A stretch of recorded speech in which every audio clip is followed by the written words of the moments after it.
Should we really do that? Like, maybe what if he wins? Like, should we really do that? Senate and everyone Minority in the room Leader said, come on now. Reid, Right. You know what I mean? Get to the that she children's could table. get You're an idiot. The George Stephanopoulos clip early on in the early Republican primaries where he was asking on ABC News, you know, who do you think is going to win? And I think it was Ann Coulter at the time said, I think Donald Trump. And everyone burst out laughing. Now, granted, the odds were against him. But he was literally a joke to so many of these pundits. He could have a Dewey moment. He could take that magazine cover. I want to bring in Steve Hilton, former strategy director for UK Prime Minister David Cameron. Great to see you, Steve. So even though you were because Donald Trump was such an exotic character, you wanted Brexit, and we're a big proponent of it. And how do you see tonight's election in America the method in which we cover campaign to what we saw was to in be the UK suspended with because Brexit? to treat him and Hillary Clinton as on Megyn, par I think with there each are other two really was, big false similarities, and they so really go they to didn't take the the heart idea of explaining what's happened tonight. I think the first is the way in which even during after he got the Brexit you saw nomination, the political and media and business establishment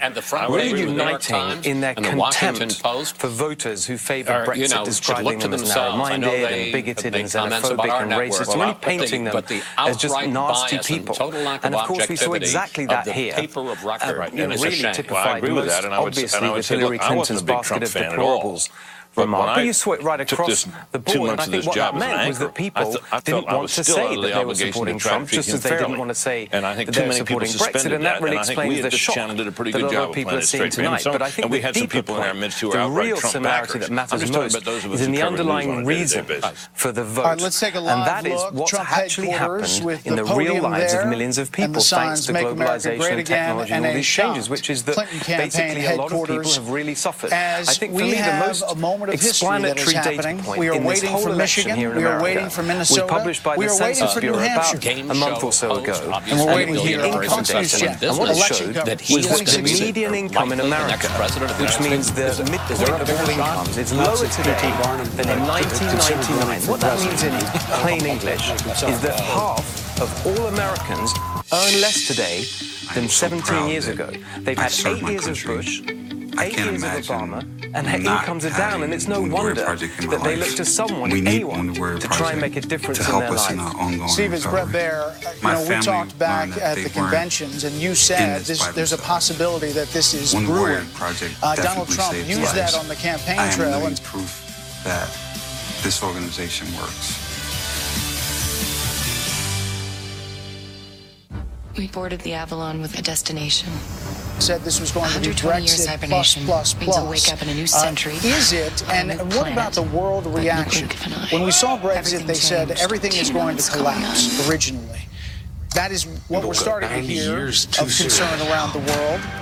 What do you think of that? Well, here I think there's a big difference with Brexit, and a really positive one for our viewers tonight and for America, which is that this is an actual election where you have a candidate standing there on a platform with actual policies that they want to implement if they win. With Brexit, there's a lot of uncertainty, as we're seeing being played out now, in terms of what this vote actually meant. Here, the likely outcome, if everything goes as we're seeing tonight, is that you have a Republican in the White House, a Republican control both parts of Congress, and that means that you'll actually be able to see the implementation of a real economic agenda that I think, despite the overnight jitters that you might see in the markets, over time will reassure the business community and the financial community that at last we might get some serious economic growth going that will benefit those people that have been left behind and business generally. So I think that in the end, despite what you might see in the immediate short term, this is going to be very positive. And so you think it's going to that people will be reassured as the days and weeks pass in a way that they might not be tomorrow. Obviously, half the country is going to be disappointed here either way. But this has been a particularly brutal battle between these two candidates, and people are going to be licking the wounds for a while now.